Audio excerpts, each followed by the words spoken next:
Finding a diamond on a muddy road. Gudo was the emperor's teacher of his time. Nevertheless, he used to travel done as a wandering mendicant. Once when he was on his way to Edo, the cultural and political center of the shogunate, he approached a little village mad Takanaka. It was evening and a heavy rain was falling. Gudo was thoroughly wet. His straw sandals were in pieces.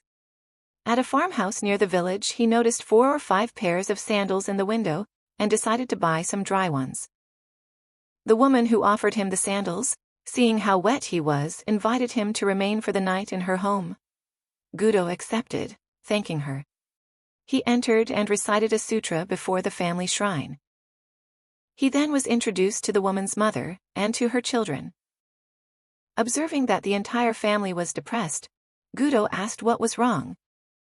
"My husband is a gambler and a drunkard," the housewife told him. "When he happens to win, he drinks and becomes abusive.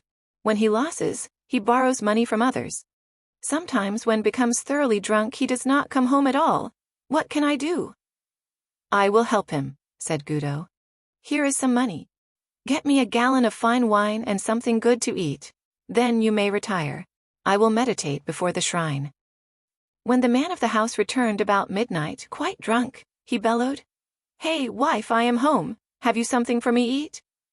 "I have something for you," said Gudo. "I happened to be caught in the rain, and your wife kindly asked me to remain here for the night. In return, I have bought some wine and fish. You might as well have them." The man was delighted. He drank the wine at once and laid himself down on the floor. Gudo sat in meditation beside him. In the morning when the husband awoke, he had forgotten about the previous night. "Who are you? Where do you come from?" he asked Gudo, who still was meditating. "I am Gudo of Kyoto, and I am going on to Edo," replied the Zen master. The man was utterly ashamed. He apologized profusely to the teacher of his emperor. Gudo smiled. "Everything in this life is impermanent," he explained. "Life is very brief.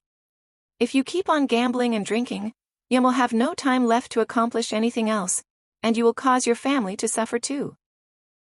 The perception of the husband awoke as if from a dream. "You are right," he declared. "How can I ever repay you for this wonderful teaching?